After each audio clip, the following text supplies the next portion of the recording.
Mesdames et messieurs, bonjour. Nous sommes le lundi 31 mai 2021. Dans un instant, le sommaire de ce journal. Dans l'actualité du jour, protection de l'environnement, le Forum civil et Oxford unissent leurs forces pour la préservation de la biodiversité. Un atelier sur le suivi environnemental et les lois s'est tenu à cet effet. Nous en parlerons dans ce journal. La polémique enfle autour de l'achat de l'avion présidentiel. L'acquisition de cet appareil flambant neuf fait encore jaser dans ce journal. La réaction des Mourois et des Mouroises, et nous reparlons des réfugiés mauritaniens qui veulent retourner dans leur terroir. Le mouvement IRA et l'ONG américaine Abolition Institute sont à pied d'œuvre pour faire de ce rêve une réalité. Le sport et l'actualité à l'étranger vous seront présentés. Mesdames et messieurs, c'est Didier Paco qui assure la mise en onde de ce journal. Vous écoutez 96.5 Bourg FM. Et vous avez bien fait de choisir pour FM TV pour vous informer. Je vous le disais en titre, le Forum civil a organisé en partenariat avec Oxford un atelier sur le suivi environnemental et ses lois au profit des populations. Il faut signaler que la rencontre a été présidée par Idignan, chef de la division régionale de l'environnement et des établissements classés de la région de Thiès. Il revient sur l'objet de sa présence. Il est au micro de Mohamed Jamil. Aujourd'hui, je suis ici pour faire une formation à certains acteurs de la société civile organisée par le Forum civil sur le suivi environnemental. Le suivi environnemental par rapport à tout ce qu'il y a comme arsenal juridique, le cadre réglementaire de suivi environnemental, les gestions de projets, les aires marines protégées, les espaces de biodiversité, par rapport à la réglementation au niveau national, on peut travailler, sensibiliser les communautés à pouvoir faire beaucoup plus de veille et de suivi environnemental par rapport à ces aspects-là. Le suivi environnemental permet, surtout quand les consciences sont bien éveillées, d'être un rempart par rapport à la dégradation de l'environnement, par rapport à la détérioration de l'environnement, je dirais, pas tout simplement à la dégradation, parce que dans certaines zones aujourd'hui, on peut parler de détérioration. On sait qu'il y a des aires marines qui sont protégées, que les gens exploitent, que les gens, maintenant, avec la pression foncière et autres, essaient de pouvoir occuper comme en tant qu'habitation. Et tout ça par rapport au code de l'environnement, par rapport à l'engagement du Sénégal par rapport à la Convention sur la biodiversité et autres, doit être dans un cadre réglementaire bien défini et qu'ici, au niveau de la région de Thiès, on essaie d'appliquer ces aspects réglementaires, ce qui fait que pratiquement nous menons un suivi environnemental par rapport aux projets qui s'implantent. Et le cadre réglementaire qui est le Code de l'environnement a bien défini les normes et procédures d'installation d'un projet ou bien d'une industrie par l'étude d'impact, l'évaluation environnementale, et que dans le rapport d'évaluation environnementale, nous avons un outil de suivi qui est le plan de gestion environnementale et sociale. Et donc, ce sera notre base pour faire le suivi environnemental de ces installations, que ce soit dans les carrières, que ce soit dans le domaine de l'agriculture, dans le domaine industriel, même la gestion des aires marines protégées, etc. Idignan, le chef de la division régionale de l'environnement et des établissements classés de la région de Thiès, il revenait sur l'objet de sa présence en tant que formateur à l'atelier organisé par le Forum civil et Oxford sur le suivi environnemental et sur tout ce qu'il y a comme arsenal juridique sur l'environnement. Toujours par rapport à cet atelier, il faut signaler que le collectif de la Lagune en détresse n'a pas manqué à l'appel. Il faut signaler qu'ils sont debout et fermes pour défendre la lagune de Mbaling, raison pour laquelle d'ailleurs ils sont venus participer à cet atelier pour consolider et montrer aux populations qu'ils sont actifs pour la défense de ce joyau. Écoutons Karfa Fourouba. Notre présence ici, c'est juste pour consolider et montrer à la population entière que nous sommes toujours actifs pour la défense de la lagune de Mbour. Cette lagune qui est agressée de tous bords et qui subit vraiment des préjudices sur le plan des lotissements qui sont vraiment désastreux.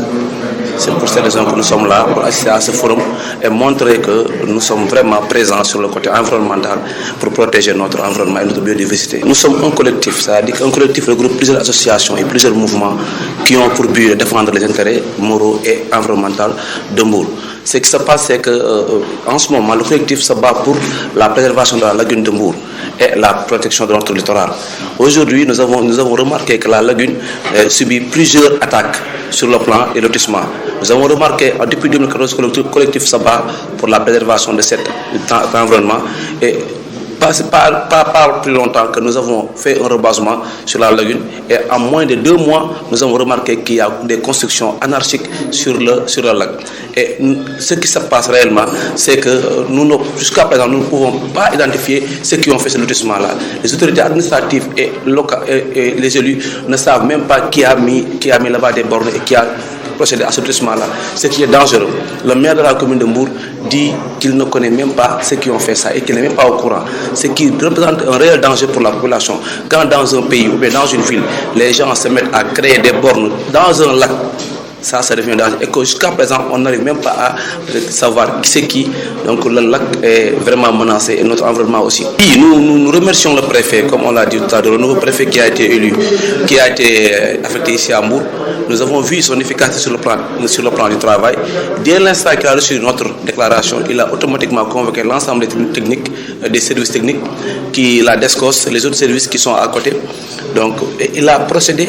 à une enquête et une discussion pour voir c'est qui, comment dirais-je, situer la culpabilité. Mais jusqu'à présent, nous n'avons pas reçu une action de la mairie et nous avons vu que le maire répond par médias. Et au lieu de nous convoquer et nous voir réellement le problème et nous expliquer en toute conséquence, mais jusqu'à présent, il ne nous a pas reçu, il ne nous a pas dit directement ce qui se passe, mais c'est à travers les médias qu'on voit qu'il fait des tours. Il n'y a aucune autorité politique qui se lève pour emmener un éclaircissement sur ça, ce qui est déplorable. 96.5 Mbour FM, votre radio locale et régionale. 15h07, mesdames et messieurs, je rappelle que vous suivez l'actualité de la mi-journée sur Mbour FM TV 96.5 et rebolote. La présidence de la République a procédé à l'achat d'un avion flambant neuf qui coûterait entre 100 et 120 milliards de francs CFA. Depuis cette annonce, les langues se sont déliées pour dénoncer une telle dépense de prestige pour certains. Les Mbourois ont donné leur avis à Mohamed Jamil. Suivant. Je trouve que c'est une belle initiative. Du point de vue qu'on a eu dans le passé des avions qui ont été achetés et que ces avions n'ont pas pu être vendus après utilisation. Donc je crois que c'est une belle initiative ce que a fait le président Macky Sall. Mais toutefois, le moment qui a été choisi, je ne crois pas qu'il soit opportun. Il pouvait attendre jusqu'à ce qu'on soit sorti de cette situation de Covid pour pouvoir acheter cet avion. Donc, en ce qui concerne l'achat de l'avion, moi je trouve que c'est une bonne initiative. Mais toutefois, ils disent que l'avion a été commandé en 2019 avant la Covid. Et la somme est un peu colossale aussi. Donc, je trouve que l'avis est partagé en fait, c'est ça. Au moment où l'économie nationale est en baisse, beaucoup de secteurs d'activité ne fonctionnent plus, que ce soit dans le domaine de la santé, dans le domaine du tourisme, de l'artisanat, de l'éducation, surtout de l'emploi des jeunes. Au moment où les jeunes ne trouvent pas de travail, le président de la République se contente d'acheter un nouveau avion pour se faire plaisir, je ne sais pas, parce que moi, depuis que j'ai eu l'information, j'arrive pas à comprendre le pourquoi le président se contente de se payer un autre avion qui vaut des milliards, alors qu'il y avait déjà un qui était là au Sénégal, un avion avec lequel il se déplaçait. Selon moi, c'est pas urgent d'acheter un avion à ce moment-là, puisque, comme vous le constatez tous, la population vit dans des conditions extrêmement précaires. Donc, je pense que l'idéal serait de venir en aide des populations qui sont démunies, qui sont dans l'incapacité d'assouvir leurs besoins, mais également qui souffrent énormément. Et pouvait être mis dans d'autres dispositions pour que la population puisse se sentir au moins aidée par le gouvernement. Mais en ce moment-là, je ne pense pas que l'avion puisse être une priorité par rapport aux besoins d'une population qui est affamée. Je ne pense pas. Je ne pense pas que ça soit une situation d'urgence pour accepter l'avion à ce moment-là. Ce n'est pas le moment en tout cas. Ce n'est pas le moment pour certains bourgeois, d'autres disent que c'est une belle initiative. En tout cas, on est en démocratie, chacun donne son point de vue. Quoi qu'il en soit, le président de la République a décidé d'acquérir un nouvel avion flambant neuf pour ses voyages. Certainement, nous y reviendrons dans nos prochaines éditions sur l'analyse des politiciens, mais également des acteurs de la société civile. Exactement 15h11, chose promise, chose due. Nous vous parlions vendredi des réfugiés mauritaniens qui ont décidé de retourner au bercail. D'ailleurs, c'est dans ce cadre que l'ONG américaine Abolition Institute, en collaboration avec le mouvement IRA dirigé par Biramda Abed et la coordination des organisations des réfugiés mauritaniens au Sénégal, a convoqué une conférence de presse. Ils ont tenu à informer les journalistes sur leur désir de rentrer, mais également les problèmes d'esclavage toujours en Mauritanie. Écoutons d'ailleurs à ce propos le coordonnateur du mouvement. Il s'appelle Abdourahmane. Nous, communauté des réfugiés mauritaniens vivant au Sénégal depuis 1989, vivons dans l'indifférence, la banalisation, le pourrissement par les États de la Mauritanie, du Sénégal et du ACR Sénégal. Aujourd'hui, bon nombre de réfugiés mauritaniens ayant regagné leur pays ou au demeurant au Sénégal sont des apatrides, car n'ayant aucune pièce d'identification reconnue, ou les rares documents qu'ils disposent sont périmés, donc illégaux. Par exemple, les cartes d'identification délivrées par l'État du Sénégal sont l'équivalent d'une carte de séjour. Il nous est impossible de récupérer un mandat, un chèque ou même s'abonner aux téléphonies, etc. Nous sommes privés du droit de se déplacer, encore moins de voyager hors du Sénégal, car n'ayant même pas de titre de voyage conventionnel. 9 avril 89, 9 avril 2021, voilà 3 décennies d'errance, de souffrance au Sénégal et au Mali. Nous déplorons le manque d'assistance aux couches les plus vulnérables, à savoir femmes et enfants, avec surtout l'arrivée de la Covid-19. Nous souffrons et continuons de souffrir, car n'ayant bénéficié d'aucune assistance d'État du Sénégal et du ACR. Nous sommes ignorés dans tous les programmes envers les populations vulnérables, surtout pendant la période hivernale, lorsque inondations et intempéries dans la banlieue font ravage. Nous ne savons plus à quel saint se vouer. Nous déplorons cette assistance, cette manque d'assistance aux couches les plus vulnérables. Nous sommes ignorés dans tous les programmes. Nous ne retrouvons plus de répondants ni auprès du ACR, ni de l'État du Sénégal. Toutes les portes sont closes pour nous. La situation est difficile pour les réfugiés mauritaniens. Vous venez d'entendre Abdourahmane, le coordonnateur du collectif des réfugiés mauritaniens basés au Sénégal. Il faut signaler qu'ils ont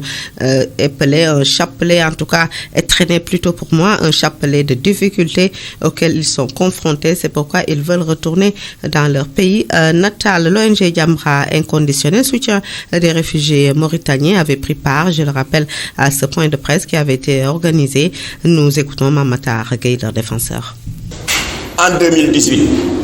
si vous voyez que Jamra avait fait une conférence de presse avec pour thème libérer Biramda Abed, parce que le 7 août, il a été arbitrairement arrêté chez lui, parce qu'il a simplement eu le tort de dénoncer l'esclavage, de dénoncer le calvaire des réfugiés, des 16 000 réfugiés mauritaniens au Sénégal. Il a été arrêté à quelques mois des élections législatives. Waye Yalla fayul noko,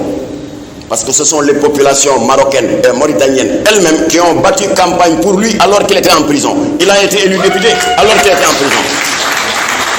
Et c'est ainsi qu'il a été élu député du peuple le 1er septembre 2019 alors qu'il n'a même pas battu campagne. Alors, par conséquent, cela lui a valu une reconnaissance internationale. Son combat, la légitimité de son combat lui a valu une reconnaissance des Nations Unies qui lui a délivré le prix pour la défense des droits de l'homme. Il a reçu, entre autres distinctions, le prix de docteur honoris causa de l'Université catholique de Louvain, en Belgique, et tant d'autres. Alors, en ce qui nous concerne, nous, Sénégal, si nous sommes fiers, nous, Jamra, ONG Islamique Jamra, de l'avoir accueilli devant la presse et devant toute l'opinion le 11 mai dernier, c'est parce que Biram Daabed n'est pas en terrain inconnu. Quand il a été piqué du virus de la contestation, c'est ici à l'université Cheikh Anta Diop qu'il a eu à soutenir sa thèse de droit et d'histoire avec un volet très important consacré à l'esclavage. Alors notre partenariat donc est scellé. Vous pouvez être certains, vous les réfugiés, que vous ne serez plus seuls dans ce combat. Vous n'aurez plus seulement Biram Daabed, mais vous aurez également l'ONG américaine Abolition Institute. Vous aurez également Jamra, et à 3, on sera les 3 mousquetaires. Nous allons nous battre jusqu'à ce que vous soyez rétablis dans vos droits. Le président de l'ONG Jamra Mamatar Gueye. Et puis à 15h17 avant d'accueillir Mohamed Nour Djamil pour la page internationale de ce journal, le point Corona du jour, en ce 31 mai 2021, sur 1526 tests réalisés, 29 sont revenus positifs. Parmi ces 29, 11 sont des cas contacts, 18 sont issus de la transmission communautaire, 43 personnes ont été déclarées guéries. On compte 5 cas graves qui sont pris en charge en réanimation et un nouveau décès. À ce jour, depuis l'apparition de la COVID-19 en mars 2020 au Sénégal, 41 416 personnes ont été déclarées positives, 40 070 sont guéris, 1139 sont décédés et 206 cas sont pris en charge dans les hôpitaux ou chez leurs œufs. Il faut signaler que depuis le démarrage de la campagne de vaccination contre la COVID-19, 452 494 personnes ont été vaccinées. C'est l'heure de l'actualité internationale.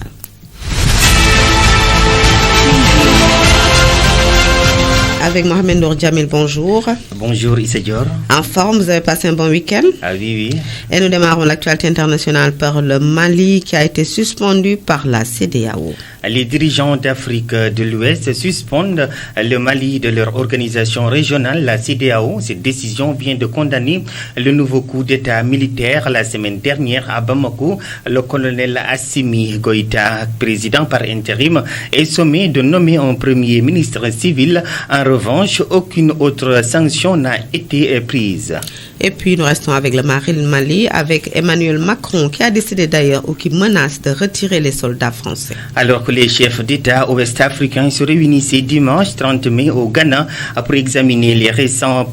politiques au Mali, Emmanuel Macron a fait monter la pression sur le nouveau pouvoir à Bamako dans un entretien au journal du dimanche où il affirme que la France retirera ses troupes si le Mali va dans le sens d'un islamisme radical après un deuxième coup d'État dans le pays en 9 mois. Et puis, direction le Nigeria, où de nombreux élèves ont été kidnappés dans une école coranique. Un grand nombre d'enfants ont été kidnappés par des hommes armés dans une école coranique dans le centre-nord du Nigeria, pays où les enlèvements de masse se multiplient, ont rapporté dimanche les autorités et les habitants. Un porte-parole de la police, Waziu Abiodun, a dit que les assaillants sont arrivés en moto et qu'ils ont commencé à tirer, tuant un habitant et blessant un autre avant d'enlever les enfants. Nigeria, l'insécurité est grandissante dans ce pays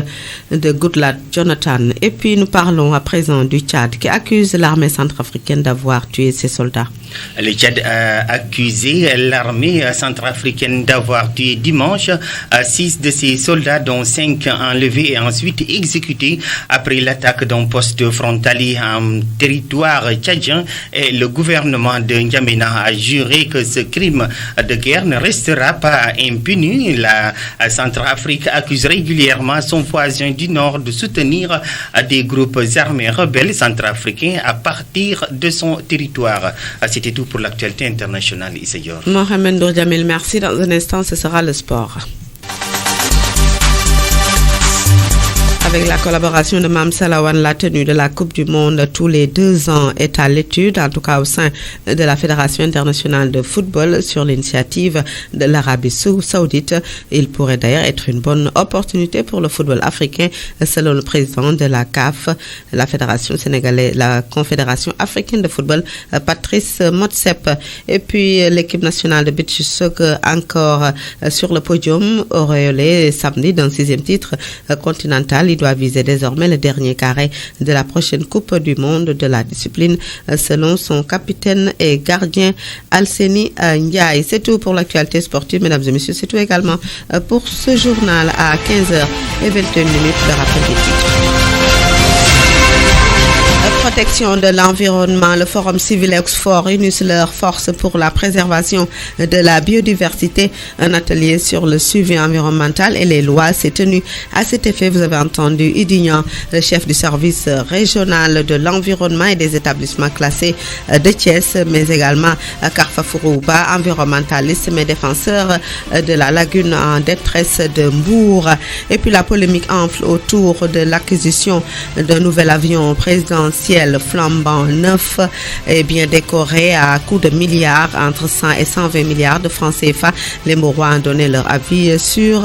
ce joyau acquis par le chef de l'État. Et nous avons parlé des réfugiés mauritaniens qui veulent retourner au Bercail car ils sont confrontés à d'énormes difficultés au Sénégal. Vous avez entendu dans ce journal leur porte-parole Abderrahman, mais également le Jamra avec le président Mamatar Gueye. Mesdames et messieurs, ça a été un plaisir de présenter ce journal mis en onde par DJ Paco et réalisé par Mohamed Ndour Djamil. Merci de nous avoir prêté une oreille attentive. Restez avec nous dans un instant. Le meilleur est à venir avec le journal en Wolof. À tout à l'heure.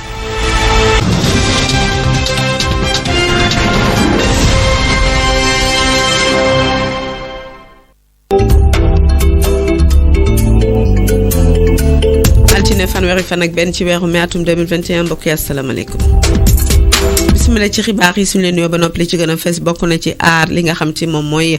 lii di alam gi tax nag ñi nga xam ne ñooy waa forum civil lëkkaloo ak ñi nga xam ne ñooy waa Oxford doon amal lël bu am solo boo xam ne dañ ci doon waxtaane naka la ñu mën a def ba aar li nga xam ne moom la ñu moom waaye itam yoon yi nga xam ne moom lañu tëral ngir képp koo xam ne jalgati nga ko ñu teg la ay daan. dinañ àddu itam ci avion bu bees bi nga xam ne njiitu réew mi jënd na ko ñu ngoy wax ne diggante téeméer ak téeméer milliards ak ñaar fukk la jaar askanu Mbour ak li ko wër yéey nañ yàbbi ci micro Mohamed Ndour Djamil daanañu wax itam ci ñi nga xam ne ñooy réfugiés mauritaniens yi nga xam ne depuis 89 fanweeri at a ngi nii ñu nekk fi ñoom ci seen wàllu bopp nag nee nañ dañoo bëgg a dellu seen dëkk muy Mauritanie ndax fii seen àq ak yelleef dañ koo jalgati lépp lu ñu yittewoo amuñu ko daañu leen ci déglu daal di déglu maag Matar Gueye bu ONG Jamra dinañ ci boole xibaaru bitim réew ak tàggat yaram asalaamaaleykum. yéen a ngi ci Mbour FM 96.5. sant nañ leen gërëm leen ci bàyyi xel ngeen ñi bàyyi xel di fi dégloo xibaar yi digg bëccëg yi DJ Paco bu nekk ci wàllu xarala gi ñu ngi leen ko doon junj ab lël amoon na ci Mbour forum civil moo ko doon amal ànd ci ak Oxford ñoom nag li ñu bëgg mooy taxaw tem ngir ñaax askan wi wan leen lan mooy alam gi ak naka la ñu mën a def ba aar ko ki nga xam ne nag moom moo leen doon tàggat mooy Idignan jiite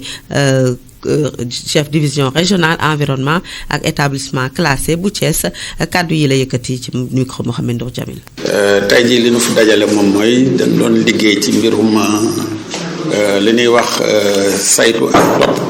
mbirum kew ci Sénégal donc lii li ñuy wax waa forum civil ñoom ñoo ko organisé woon ñu jëloon ma ci nag pour que ma ñëw waxtaanal leen ci mbirum topp environnement. waaw njëriñ bi moom mooy ñoom seen acteurs yi nga xamante ni dañuy liggéey ci loolu nan lañ leen di mën a yee ba nga xamante ni dinañ mën a sàmm seen fi ñuy dëkk seen gox yi ñu nekk ak yi nga xamante ni moom mooy environnement réew mi ci fan nekkee ci dëkk yi nekkee. waaw région de Thiès moom environnement bi bon peut-être am na ci zone yoo xamante ni mën nañu wax ni am na yenn du ma wax sax jafe-jafe. waaye yoo xamante ni peut-être mën nañ cee gën a liggéey pour mën koo gën a ñoŋal ndax exploitation minière bi bëri na fi bëri na ay industrie te tamit am na lu ñuy wax tamit érosion côtière donc yooyu yëpp liggéey bi dafa gën a bëri wax dëgg yàlla te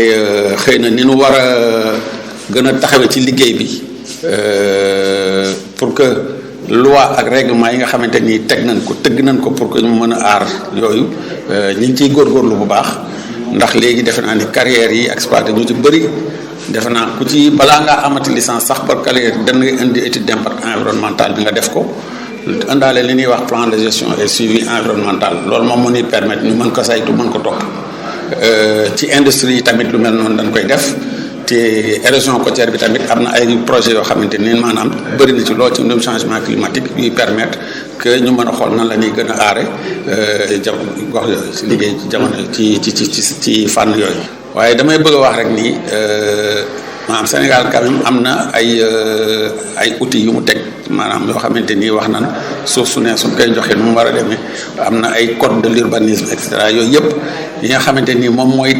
tëral sart ak anam yi nu war a joxe ak yi nu war a jëlee si suuf tamit am na suuf yoo xamante ni yàgg nañ fi ban amee suñu bopp ba léegi kenn exploité wu noonu lañ koy bàyyi te gis nañ ak érosion bi ni muy demee nii ak changement climatique suuf yooyu du mbayum ñetti weer rek moom moo koy exploité léegi il faut que ñu dooleel baykat yi fi nekk xool leen nan la ñuy def bay mën a moom seen suuf bay mën a bay ba nga xamante ni peut-être ñoom dinañ mën a dem tuuti semi industriel. Idi Niang chef division régionale environnementale ak établissement classé ci région de Thiès ñëwoon tàggat si ñooñu nga xamante ni forum civil ak Oxford tànn na leen ngir ñu xam li nga xam ne mooy alam gi ay lan la wund waaye tam sax yoon li nga xam ne moom la teg ngir ñu mën ko aar ba léegi ñu wax ne ndaje moom la ñi nga xam ne itam ñoo yëngatu ci collectif La Lagune en détresse bu Mbour ñëwoon nañ teew fa ngir gën a wane seen taxawaay ci fexe aar li nga xam ne moom mooy suñu moomeel muy lagune boobule bàcc li bokk ci collectif boobule bokk itam ci CLCA yëkkati na ci ay kàddu ñu teewlu. voilà bon bu gisee ñu teew fii en tant que ñiy défendre environnement donc ñun dañoo nekk ay membres actifs ci mouvement yi nekk ci Mbour yoo xam ne ni dañuy taxawu lépp lay alam bi ci Mbour nga xam ne lii maanaam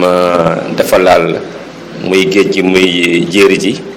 saa soo waxee géej gi mooy lagune bi ak géej gi alam bi aussi mooy lépp espace vert yi nekk ci dëkk bi. dañoo taxaw nekk un mouvement boo xam ne bi ànd ak aussi mouvement associatif yu nekk ci Mbour yëpp di défendre pour que ñu bàyyi alam bi bàyyi environnement bi mu nekk environnement bu sain parce que environnement boo xam ne bi ñëpp a ko bokk te dafa bokk suñu dund donc dañoo taxaw pour aar ko pour que génération yi di ñëw ñu fekk ko fi. voilà loolu moom moo indi fii te comme te atelier bi dafay waxtaan ci mbirum alam bi di waxtaan aussi di ñu former ci nan la ñu mën a aare suñu alam bi pour mieux ñu outiller pour que nit ki aussi booy xeex dara day fekk nga xam li ngay xeex yan droit nga ci am ak yan devoir nga ci am. loolu moo ñu indi tey fii ci atelier bi. bon li jàngat bi ñu njëkk am mooy que ne li ñu seetlu mooy que ne ci commune bi ma xam mooy commune Mbour mooy que ne maanaam amuñu ku taxaw maanaam sur le plan autoritaire laa bëgg a wax muy sur le plan administratif ak autorité administrative ak autorité municipale yëpp gisuma ci ku taxaw daal di défendre. environnement wu dëkk bi gisuma ko bon ñu nag population bi ñu ngi def lu ñu war depuis 2014 ñu ngi taxaw di xeex maanaam ci lagune bi nga xam ne bii moom la Mbour yëpp bokk muy lagune Mbaling ñu xamoon ko lagune Camasaas te nga xam ne ci histoire Mbour la bokk bu ñu demee ba ay individus taxaw di ko morceler ba lagune bi bu nekkoon tey 100 mètres mu ngi ci 50 mètres te bu ñu demul defal attention ci 1 mètre la jëm. donc te gisuñu kenn ku taxaw pour téye loxo ñooñu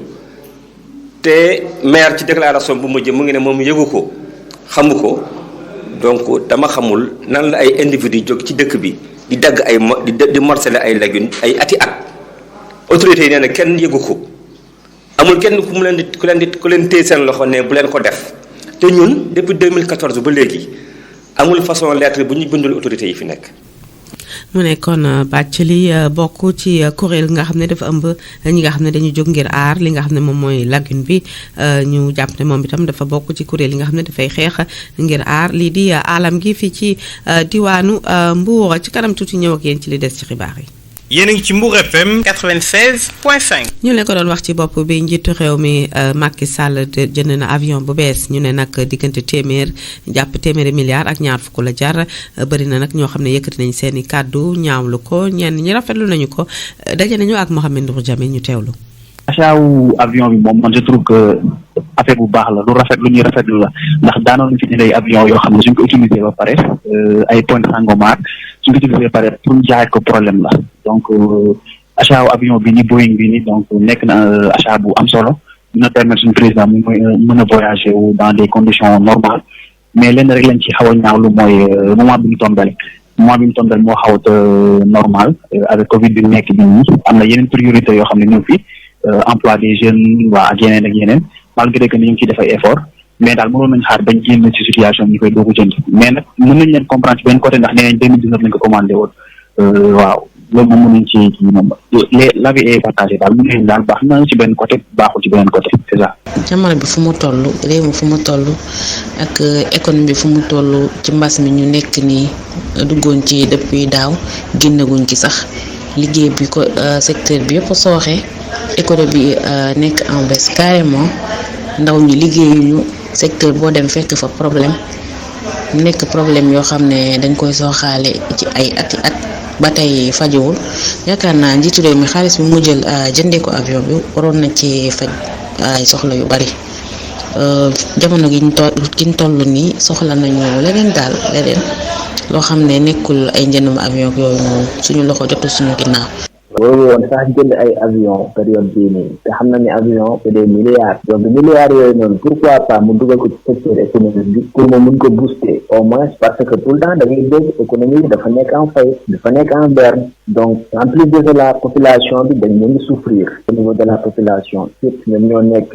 les premiers concernés donc xaalis boobu noonu bu ko mënoon jël dugal ko ci économie bi comme ça dina mën a jàppale ñu bëri ñi nga xam ne ni ñoo ngi dund ci situation bu métti wala mu jàppale ko ay nit tamit ay néew si doole bëri nañ ko Sénégal il faut aller dans les zones les plus reculées du Sénégal di nga constater loolu noonu dañoo xam ne li ñuy dund yàlla xam na ni dafa yéeme je pense pas que ni Sénégal ak situation jamono bu ñu toll nii waruñu woon privilégié di jënd ay avion de population bu nekk fii c'est insensé quoi amul benn sens wax dëgg fa yàlla. amul sens ñenn ñi kon loolu la ñu wax ci askan wi am na ñoo xam ne itam rafetlu nañu ko lu mu ci mën di doon démocratie la ñu wax te Mbour FM TV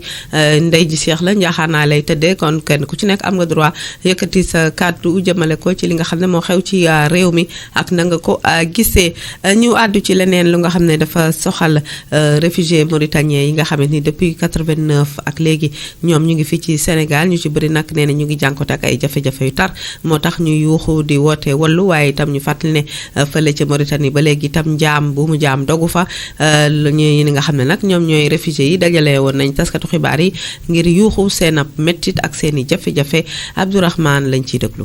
sañu kuréel bi nga xam ne moom ay réfugiés kese yi nga xam ne la ëmb ñu ngi delluwaat encore di waxaat ndax presse Sénégal dara umpale ko at bu ne dañ si baamtuwaat dund bi nga xam ne moom la ñuy dund fii dund bi dund bu métti la ndax ñi nga xam ne ñoo waroon taxaw pour toppatoo ñi nga xam ne amuñu benn avocat amuñu kenn ki nga xam ne mu ngi leen di saytu mooy état du Sénégal ak xeetaayu mboot yi nga xam ne mooy ASER bi nga xam ne moom mooy toppatoo dawlakku yi ñi nga xam ne ñoo nekk fii jubluwuñu sur li nga xam ne war nañu mën a am dundin bi nga xam ne doomi aadama akam ak yelleefam moom la waroon yeyoo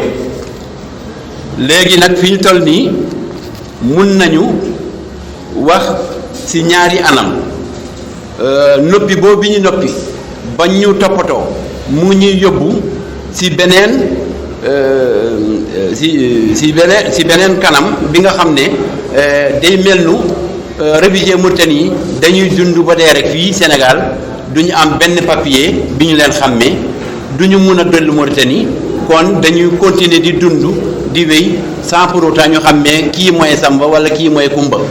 loolu doomi aadama bu eggoo foofu rek war nañ ko mën a eggale même sa mala sax war nga ko am mandargaal ba nga xam ne war nga ko mën a xàmmee ëllëg bu demee nag ba état du Sénégal ak HCR dem nañu ba toll foofu depuis 31 ak lépp li nga xam ne moom la ñu nasoon si li nga xam ne moom la ñuy nag la ñuy wax le test international lépp li ñu sëñ ñëwoon ci convention pour aar doomi aadama wala ñu delloo ko àqam ak yelleefam moom moo amul. mu nekkoon kii di Abdourahmane yore kàddu ko wala jiite kuréel gi nga xam ne moo ëmb daw làqu Mauritaniens yi nga xam ne ñoo nekk fii ci réewu Sénégal depuis 1989 ak léegi ñu wax ne ndaje moom bi ñu koy amal woo nañ ci waa ONG Jamra nag ku ko dégg xam ne ñoom dañoo yàgg jàppale ñi nga xam ne ñooy daw làqu yi jóge Mauritanie ñëw fii ci réewu Sénégal Mama Targué nag nee na tey la leen gën a jàppale ndax bëgg na itam bu mu jaam dog fa li nga xam ne moom mooy ci Mauritanie ñu teewlu ay kàddoom. yéen waa les réfugiés sant leen yàlla ndax seen kilifa di Biram daa abet ci pexeem ak xarañam indi na fi ay gan yu mag yoo xam ne mbirum droit de l'homme moo leen itteel mu di Abolition Institute bu Chicago États-Unis la nekk ñooñu kuy néewal doole doomu aadama rek la ñu bañ ndax ci ñoom ci dëkk yoon lañu ne ñooñu ñoo ñëw gane si ñu tey Biram daa abet nag ci laa biiram ak ñàkk ki ñaanam il n'était pas obligé de le faire moo ma woo ne ma dafa bëgg ma fekke ko en tant que responsable de l'organisation islamique Jamra moo tax ñu ngi dalal gan yi di leen dalal jàmm parce que loolu mooy mandarga Sénégal dëkku teraanga la dëkku hospitalité yi kon ñu ngi leen di dalal jàmm waaye nag terewul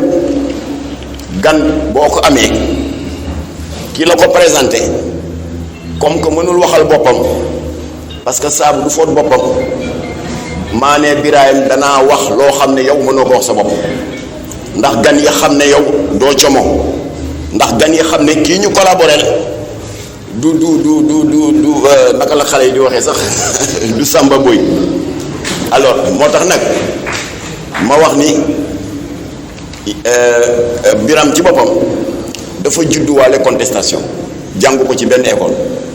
yàlla ko bind muy biddéewam ci deretam la ne Biram daa abet mënul supporter doomu aadama bu ñu néewal doole noonu la ko yàlla bindee te loolu ba mu nekkee tout tànk la ba léegi ba tax na toujours mu ngi jàmmarloog état ngir soxla nit ñi waaye bu doon pour soxla boppam yàlla may na ko ay diplôme yàlla may na ko ay lijaasa mënoon na toog di gagner sa vie di dem dans des institutions internationales di leen defal ay consultance ñi di ko fay des dizaines de millions mu am li mu bëgg yépp bu ko neexoon waaye dafa fàtte boppam fopp jëmmam santeem wér-gu-yaram yépp jébbal ko askan wi kon ku mel noonu su amee gan la mu mënul waxul boppam da nga koy wax ci kanamu gan yi. Mama Targué jiite ONG Jamra nekk fii ci réew Sénégal bala ñoo dalal Mohamed Ndour Jamil la ñuy daal di ñëw ak yéen ci tolluwaay mbas mi tey jii fanweeri fan ak benn ci weeru mai atum 2021 ci junni nit ak juróomi téeméer ak ñaar fukk ak juróom-benn yoo xam ne xool nañ seen wér-gi-yaram ñaar fukki ak juróom-ñeent ñoo am mbas mi ci ñaar fukk ak juróom-ñeent yooyu la fukk ak benn. ñoom dañoo jaxasoo woon ak ñu ko am fukki ak juróom-ñett nag ñoom xamuñu fan lañ ko jëlee am nañ nag ñeent fukki nit ak ñett yoo xam ne wér nañu am na juróomi nit yoo xam ne ñu ngi Sowétas am na kenn koo xam ne ñàkk na bakkanam ba mbas mi tàbbee si réew mi ak léegi ñeent fukki junni ak benn la ñuy wax ak ñeenti téeméer ak fukk ak juróom-benn yoo xam ne am nañ feebar bi ñeent fukki junni yi ak juróom-ñaar fukk ñoom wér nañu am na junni ak téeméer ak fanweer ak juróom-ñeent yoo xam ne faatu nañ ci mbas mi am na ñaari téeméer ak juróom-benn yoo xamante ne nii ñoom ñu ngi leen di fàcc bi ñu tàmbalee ñàkk yi ak léegi itam am na ñeenti téeméeri junni ak juróom fukk ak ñaar yu toftal ñeenti téeméer ak juróom-ñeent fukk ak ñeent yoo xamante ne nii ñoom jot nañ leen a ñàkk xibaaru bitim réew jot na.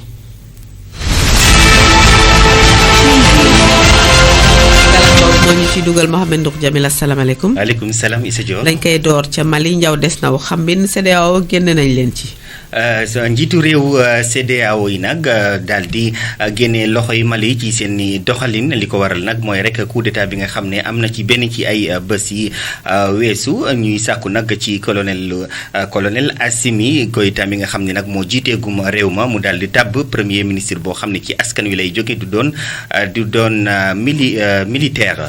ñu des Mali ba tey Emmanuel Macron moom nee na boo maytuwul dina jël ay soldats am. Emmanuel Macron mu ngi xamle loolu nag ginnaaw bi nga xam ne njiitu réewu CEDEAO ñu ngi doon waxtaan foofu ca